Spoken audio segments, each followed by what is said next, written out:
Hi everyone! Thank you so much for clicking on this video and checking out how to make these beautiful Picasso tassel earrings. So today's video is pre-recorded. I'm launching it on Seed Bead Saturday in place of a live video because this Seed Bead Saturday, January 11th, 2025, is the Great Bead Extravaganza. So a lot of my friends and colleagues are hosting lives today. So this video, I'm just going to put that out there for our Seed Bead Saturday. Y'all can watch it whenever you want. You can download the pattern. It'll be in my description to this video. It'll take you to my website, Patterns and Tutorials, where you can find the step-by-step instructions for how to make this pattern. All right, and so today's the earrings. I'm going to do a bracelet that matches it. That will be an upcoming video. I've got it started. It's coming together beautifully. It's a joyful make. So let me introduce you to the materials real quick, and then we'll dive into the instruction. So let's see. I'm going to start with the seed beads. Now, everything I'm going to show you is either currently in my shop in stock or is going to be restocked very soon or is coming soon. So, and I'll tell you which those are. I've used 3 different Picasso seed beads, and that's where the name comes from. And each of these is in my shop. There is a Picasso black, and that's like a, all of these, oh, I forgot to mention they're all size 10 Delica. So that one is a black Picasso. And then there's also a tan, and forgive me, I have it in a different tube. And then I have also this light. It's called Canary Yellow Matte, but it actually, to me, looks a lot more just like a Picasso cream. It's like if you took this color, which is the next color I was going to introduce, and Picassoed it. That's the feeling it has to me. Now, this is DBM 352, and this is the opaque cream that I have in my shop. And then I'm also going to use Picasso chartreuse. So there's 4 Picassos going here. Quite a lot of Picasso awesomeness. And this kind of almost represents the entire Picasso family in the Tenno Delica line. There is a red. I'm getting the red. I don't have it yet, but I'm going to have it in time for February. So we're going to be all set. Don't worry, there's going to be projects. So that's going to be coming. These are all currently in stock last time I checked. If they're not, by the time you're watching this video, have no fear, I will restock them, and it'll all be linked in the description. So it kind of goes like I went from light or dark to light, sorry. But then here I went cream, and then I went to the green, and then I needed some pops. I needed some color. Now I still have a few of these left. When they sell out, I have replacements coming that will be really close, but currently in my shop I have this luster lilac, and I have this really bright lemon. You could also use the other, there's 2 yellows in my shop right now. They'll both work. This one has kind of like a glow to it, and so it really pops in the center of the earring. So you can see kind of like how it looks right there. It's really stunning. Oh my goodness. So if you're loving this style, that's what I used. And those are all the seed beads that are in the brick stitch portion of the design. Then there's some fringe. And on the fringe, I'm going to be introducing some size 15 seed beads in between the strands. So you see these little tinies in there, how they're make it flowy because these are cylinder beads, so they don't always flow as much as I want for a fringe design, especially one that I'm trying to make a kind of like a almost tassel appearance. So I did put a 15 in between every single seed bead when I started stringing the fringe. And then last but not least, there's some little 3mm fire polishes at the bottom. You can go to town with that. Those beads are in my shop, but you could use a lot of beads. You know, can you picture a little gemstone there? Something really cool. I wanted to use something that I had just in case you love it, but I feel like there's a lot of things that could go in that spot and look amazing. So let's dive in to how to make the design. So you're going to want to start with about a 70-inch length of thread. I'm using 1G beading thread. This is the color brown, also available in my store. And I'm going to be doing another work from the middle kind of approach, and particularly because we have a fringe goal at the end, I'm going to leave most of my length that we cut behind as a tail. So you're going to want to start with, I'm just going to reference my pattern, 70 inches is what I wrote down. That worked for my prototype in total. And then of that 70 inches, you're going to leave like almost 50 inches of it behind as a tail when we start this first row. So actually, let me introduce the pattern really quick and show you where we're going. So I'm going to be taking and working in a, it's the same thing if it's single column peyote, right? Usually that's done with 1 bead, but sometimes you'll see me do it with 2 beads, 3 beads. This one's going to be a 2 and a 3 combination. So starting with stringing these, then I'll string these B, string these C, bring the thread back up through here. My tail will be sticking out right here on this side, right? And then we'll pull our working and tail threads apart, tighten this all up, and then we'll start doing peyote in this order. We'll do that all the way to the end. We'll strengthen these ends by weaving around. Then we'll build brick stitch up and build brick stitch down and get to the spot where we add the fringe. And it has a little trick at the end I want to show you. And then we'll be putting one other extra thing I forgot to mention on the top here. There's a little finding we need to add. These are also in my shop. They are called the Pilos. They're an 8-0 finding. And the 8-0 findings look like this in the bag. They come in a bag of 24. So you get lots of them. They work as a direct 1-for-1 stitch in a size 8 seed bead design, like a peyote end, for example. So super versatile. In this case, I am using them in combination with some size 15s as a way to finish the top of my earring, just in a way that looks cool and interesting. So that's what I did there. And I'll go ahead and just show it now, but we're going to go through it in detail.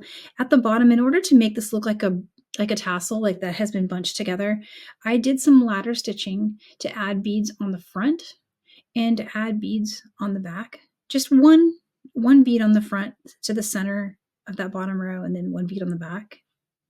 That way you can do fringe that's in 3D. Can you kind of see it? And it really does give you a really cool look.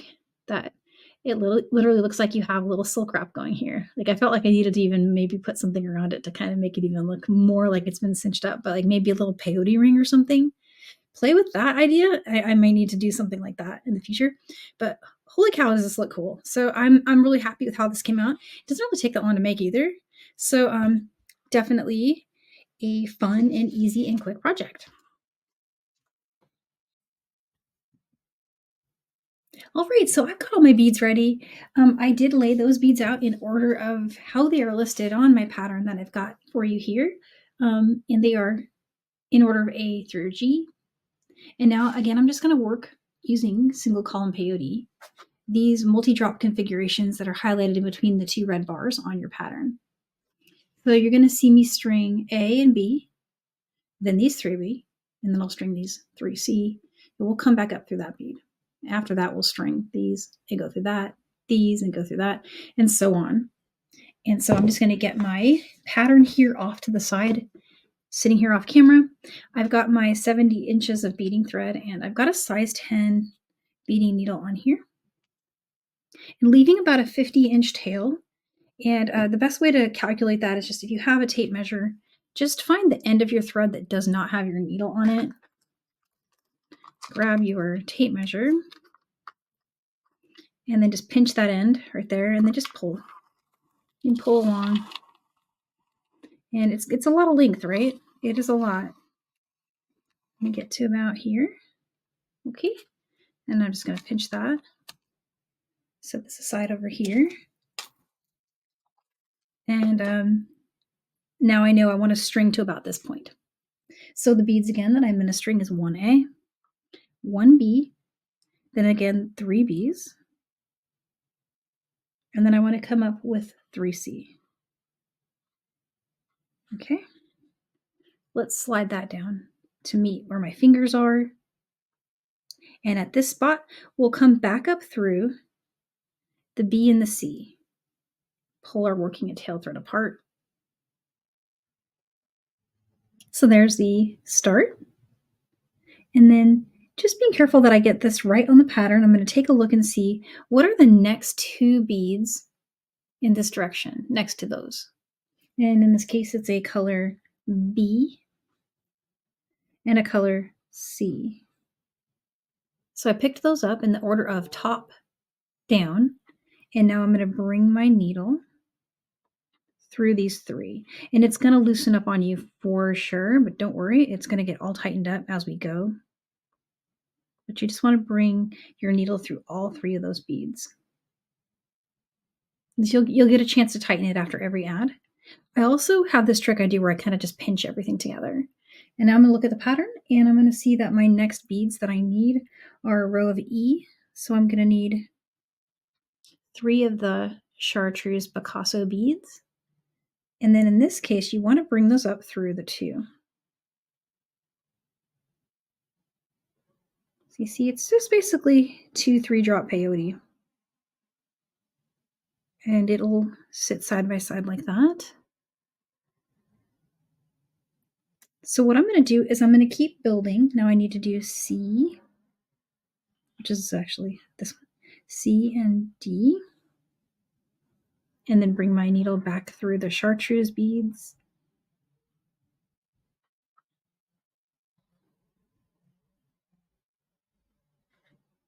And so I have that. So carry on just like that and work the entire row you see here until you get to the end. When you get to the end, your thread will be exiting from the top of this A bead. You'll have just strung these 3 and gone through. So we're just going to work this all the way to the end. All right, so there it is, all ready to go.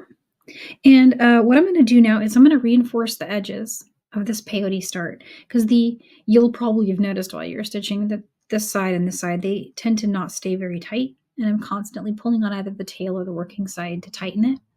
In our next step, we're going to start doing brick stitch, so we really do want especially those thread bridges above, to be nice and strong. So start by bringing your needle. In the case of the working side, we're going to just bring that needle down through the stack that is 1 back. And then you can go ahead and just bring your needle right back up through it. So that kind of locks in that side for us. I need to put my needle, or a needle, onto way here at the bottom, this long strand we have that is currently the tail thread that's currently exiting from here. This thread here, the tail, it's going to be used to work the bottom part of the brick stitch and the fringe. So we're kind of headed toward the top here. So this part is going to be built here, down here. So we want to bring our thread down to that spot. So the best way to get there is to go through the adjacent, stack of 2 like we did on the other side. But this time we're going to keep going. Go down through the 3 green beads. It's going to put you kind of in the middle. It's not exactly where you want to be, but we're going to make a turn up through these 3. And then down through these.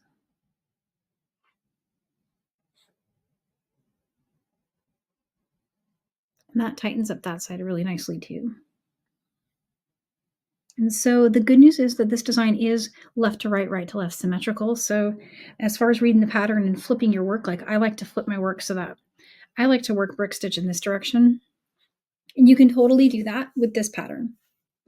All right, so let's take a look at what we've got to do. So from here, we're going to build our pattern up from here like that, and it all becomes single bead. And that's handy. And then when we start down here, I'll show you there's one spot where we got to do some brick stitch. That's 2 stacks, and then it all goes back to 1. But basically it's the mirror of what you see here down there. But let's focus on this one. Let's build this row. And let me show you how to start it. So it starts with 1 of the color A. So I'm going to pick up 1 color A. Now usually a brick stitch row, you're going to start with stacks of 2 or with 2 beads. But because I'm using a dark thread against a dark bead, and I prefer this method, I'm taking a liberty here to do a single bead start. This is a start that where your thread will show though. So if you don't like that, just start with 2 beads and go onto the second thread bridge and straighten them out. But I do prefer this method just because it's a little bit more pleasing to me while I'm working on it. So there's that bead. Here's number 2, the B. Bring that bead on. So you've got that.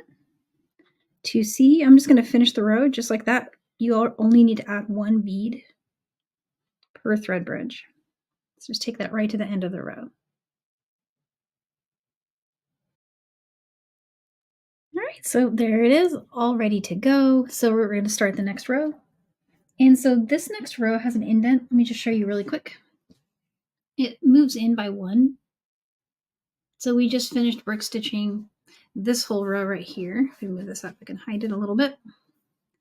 And we just need to add this row. So it starts 1 bead in. So I'm currently exiting over here. I'm going to go down, and then I'm going to come up through this bead and brick stitch this one to the second thread bridge and carry on like that.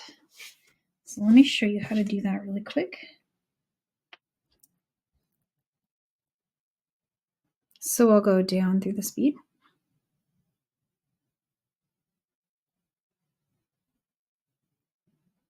And then up through the next one. I'll pick up the bead I want to add first, which is our color A. Identify the second thread bridge, which is this one right here.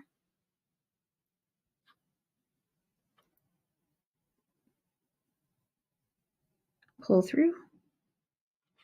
And then you want to go up through the bead. And it doesn't matter which side you go up because it'll just pull that thread to hug the side of your bead. The next bead I want to add is a B. So there's to the third one.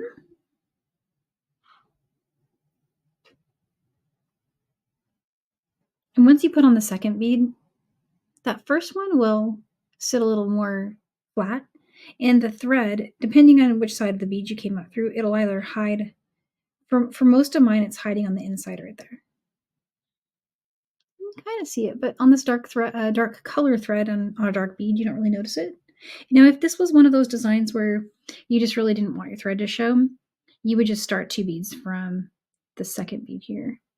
So you'd have to do a little bit more weaving around, but this was possible because of my thread color and bead choices. But definitely you want to play with it and see. There's lots of other methods that work for starting those rows. Just working a bead into every thread bridge, just like that. And ending with a color A. So far, so good. I'll have to put that needle back on, but basically, there it is. So I have a little ways to go. Let me show you really quick. I need to do 2 more rows, and these are just regular decrease rows starting from here. So you just exiting from the bead that you're at, string the new bead, go under that first thread bridge, come back up to the bead. Or alternatively, if you wanted to use a no-show method for your thread, you would string the A and the B and go under the second thread bridge and come up to the B. You might need to straighten it out by going back through one time, but there's 2 ways you could do that. So I'm just going to go ahead and work these off camera. When we get to the top, I'm going to switch down to the bottom part of the pattern. There it is. So we've finished the top part of our earring. For now, I'm just going to leave this thread in place. I have a lot left, and I want to do my finishing on the top with the finding. So let's go ahead and switch to working from the bottom. So the bottom side of the thread, I'm going to have this row to work, which is a little different than what we had on the beginning. So we're going to need to finish this row right here in 2 stacks.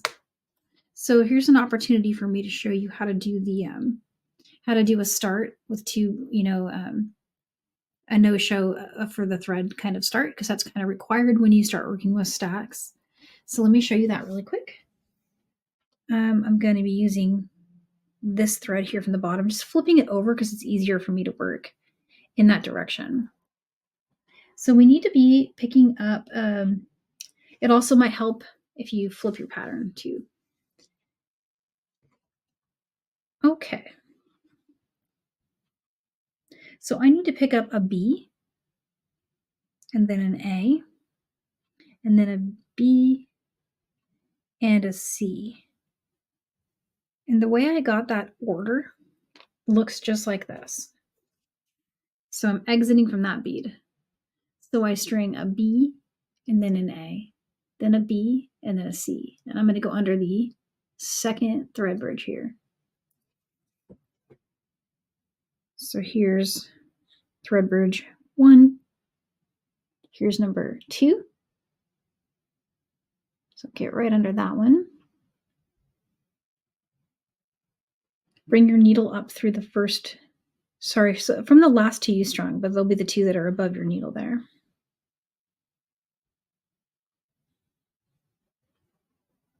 And then when you pull that through, you'll get something that looks like that. And I always feel like I need to straighten out the first stack. And that's true even working with single beads. So I usually just go back through. I used to go back through and then go under a thread bridge and come up through the bead. I sometimes still do that, but my friend Carol said you could just go right like that without even worrying about thread bridges at this point. So up to you. Whichever way, I've started adopting that because it's a little quicker. But they may not immediately sit side by side. If you wanted to, it's not required. The next stacks might help, but if you feel like it, you can just go back through just the top bead. So bring your needle through here and up through that, just the second top bead right there. Again, that's all optional. That's just a level of perfection that you can aim for if you feel like you want to. And so here's C, D. Again, that's just from the pattern. And we'll go under the third thread bridge with that one.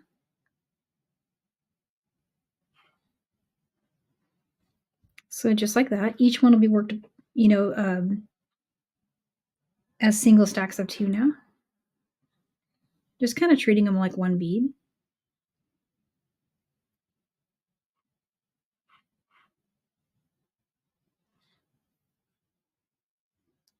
So just like that. And what I'm working, just to show you one more time, is I'm working this row.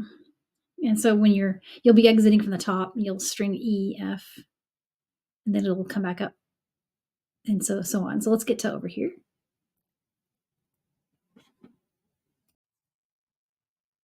And that finishes up the row of 2 stack. So just going along from here. So from here, it's a repeat of everything we did on the top side. We're just going to do a regular row of single, right? An indented row of single, and then when you get to here, notice there's just one extra feature here at the bottom. There's an extra row where you're going to be adding 3. So go ahead and just do regular brick stitch from here, and then we'll meet down here to do the next steps. There we go. So I finished the brick stitch part of our design. The next thing I want to do is I want to create some fringe strands. And it's up to you. There's a step I want to show you that you can either do now or you can do after you've made the middle 3 fringe. And on the first set that I did actually work the 3 that come out of the main part of the bottom of this. So right now I've got these 3 beads right here, right? Those 3 strands are the ones identified in the pattern as middle. And it's middle left, middle middle, and middle right. And middle left and middle right are the same. Middle middle is different. But so that's what's built off the main body of it. Now there are 2 other strands that are added front and back by laddering a bead to the middle bead here. And so that is how you get 5 strands out of the bottom of this. That makes it look more like a tassel. So I'm going to show you how to do the laddering now. I feel like it'll be easier to see in this, without fringe in the way of what I'm trying to show you. But I wanted to share that I did do the fringe first on the other one just because it was easier to do the fringe without, actually now that I'm talking out loud, I feel like either way is probably just great. So go ahead and do this step now or do it after you've done your first 3, the middle 3 fringe. So what you're going to want to do to get that front and back fringe strand on there is you want to go through and get yourself exiting from the middle bead. So I'm going to get myself exiting there. Pick up another color A. And then go back up through the middle bead from the opposite side of whichever side your thread's coming out, go through the opposite side. You'll form a loop and it will make a ladder stitch. And that ladder stitch, when you tighten it, is going to put that bead right in front like that. So that's our goal. And now I'm going to do the same thing on the back. And to get there, you want to go back through the bead we just added here on the front. So go back through that front bead. And then come up through the middle bead in the main body of the work. But do that from the reverse side. And now you'll be here on this side. Do the same thing again. You want to pick up another bead and then head through the middle bead from the opposite end from where your thread is coming out. Pull tightly. And now you have this. So you've got a little extra dimension happening here for you, which is pretty good, I feel like. So I'm going to go ahead and go down through the front bead there. And actually, at this point, there is no front or back. It happens when you add the fringe. So let's go ahead and add the fringe strands next.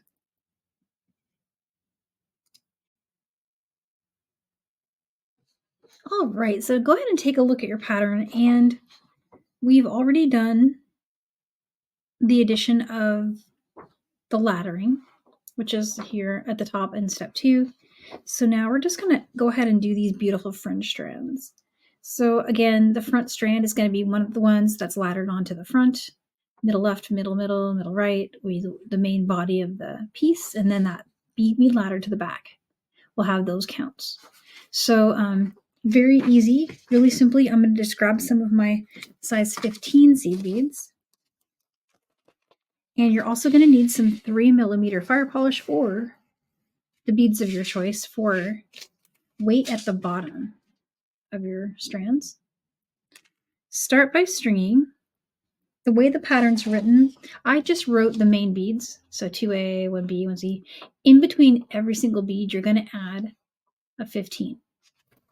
So start with an A and then add a 15. Okay, another A, and then add another 15. A B, and then add a 15. And go ahead and string that entire strand. All right, so here we are. I have strung my front strand. And now I need to add the fire polish bead.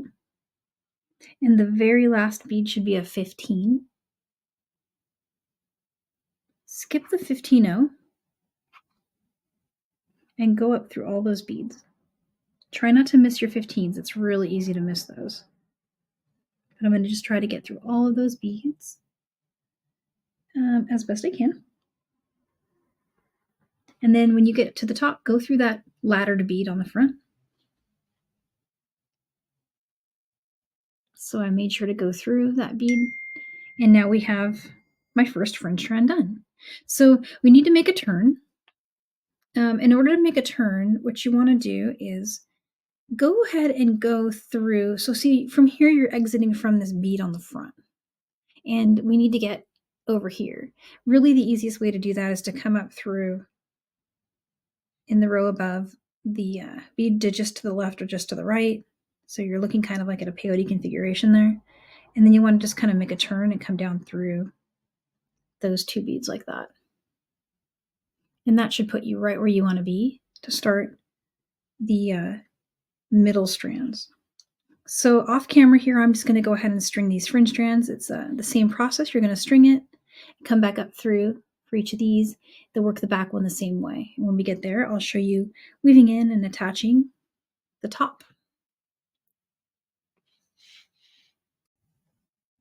All right, so I want to show you one little quick thing right here. So I finished the first one, okay, and then I made my turn, came down here. I've done all 3 of the middles, and I'm getting ready to make a transition to work this one last one here at the back. You see I have that one open. So I just brought my needle up through my strand here and of the left one, and I'm going to just make a turn to get through here. So the best way to do that, so because there's no direct way to turn there, is to go up through the bead that's kind of just above. So just like that. And now I can go down through the one that's right next to it, right? And I can get through this bead from there, which is where you want to be to string that last fringe strand. So let me go ahead and string my fringe strand that is labeled as the back strand.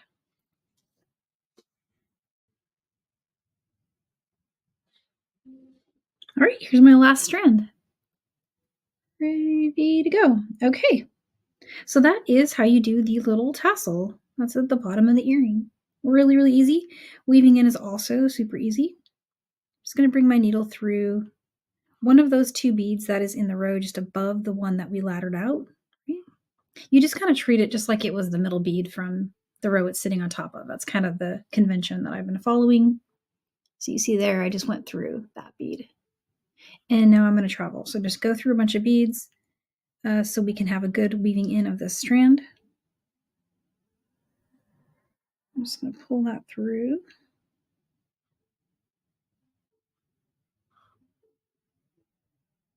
Make some turns in a few places and then go ahead and trim it.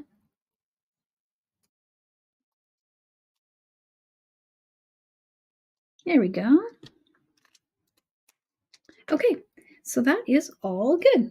I'm going to just move this extra strand here, get that over there. All right, so I left this other strand here at the top so we can do the very simple, quick, easy add of one of these little findings. Let me get one of those ready. I've still got a few 15s on my mat. That's what I need. And let me go ahead and put a needle here on my top strand.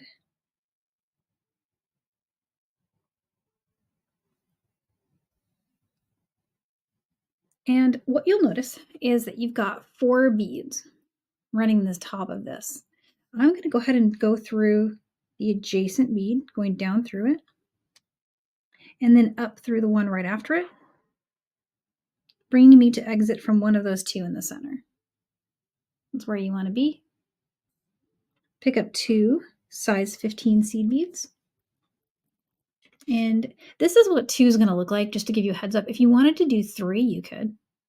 I did 2, but 3 looks great as well. Here's 2 and 2. String that down. And go through the adjacent bead.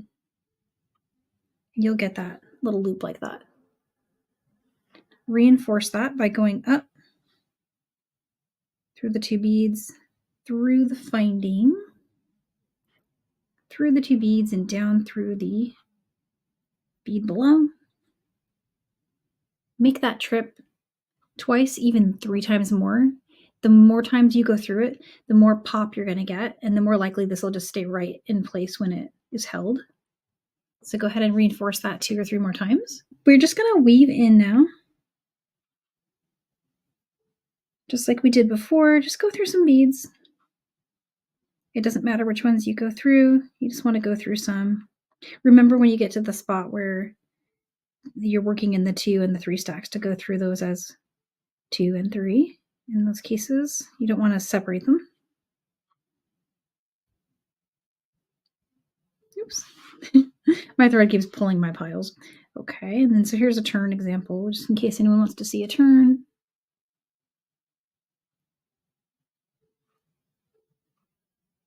Oops, got through a lot there. That's pretty good. I'm going to trim it right after this. You can spin the beads in your hand like that, and it'll hide those thread turns. And from here, where am I? I'm going to head out this way.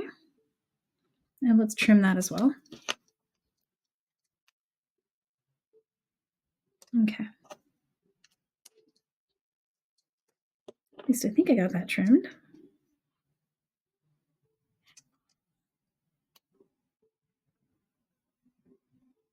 There we go. All right, let's pop ear wires on here.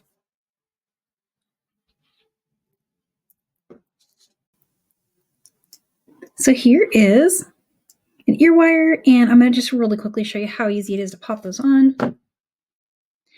I wanted to also mention that if you have a preference to do so, you can select the front and the back. So remember the front strand had 2A and the back strand had 3. If you'd like that to be the same on both earrings, just make sure that's the one you're putting as the front facing side.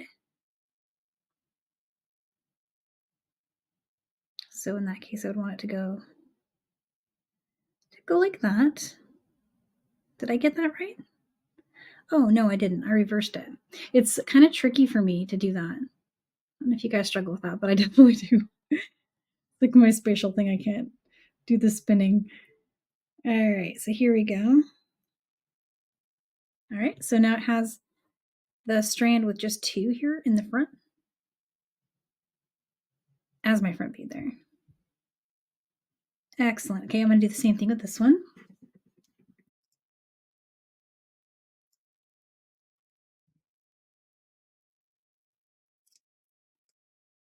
Looks right.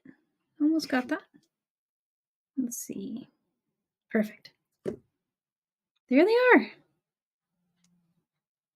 Little tassel earrings. There they go. They're kind of like a faux tassel. I'm gonna try them on really quick. I love these earrings. These are, if you're loving on these earrings, I'll drop a link to the tutorial for these in the description. Every time I wear them, I get asked about them, and I love them. They're like my favorite. But I love these new ones too. Look at that. Oh, that looks so cool.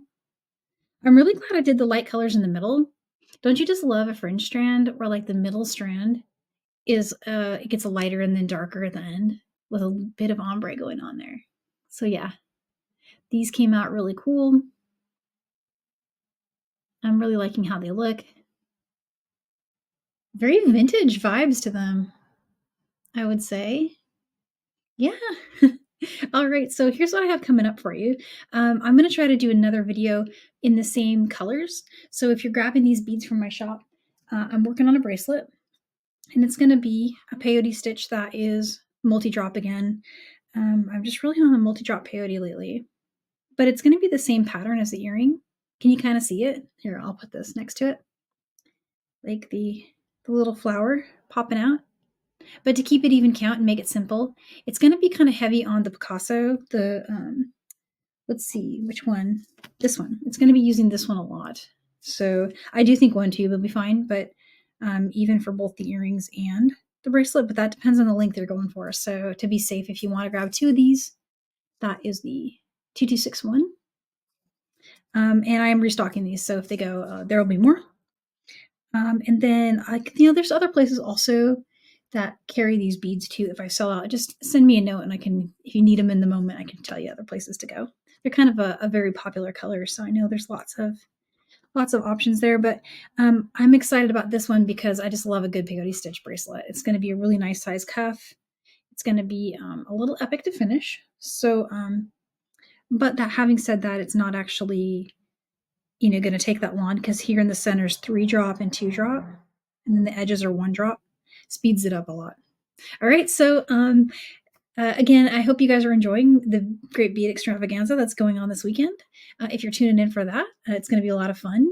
And if you're following my channel, you know that I go live every Sunday now with Neelay Patel at Silver Silk and More. So you can catch us there. I'll put a link to that in the description. And we do Silver Silk Sundays now. And then I'll be back with you guys for a live Seed Bead Saturday this next upcoming Saturday, which is 1 second. I'll get you the date. I always think I know, and then my calendar brain can't do dates. So today's if you're viewing this, it's the 11th. If you're viewing it the day I launch it, it's the 11th of January. And then I will be back live on January 18th for a special project featuring a seed bead mix that was designed for Sam's Bead Shop. So that one has gems in it, obviously, since it's for Sam's. So we'll see you on the 18th.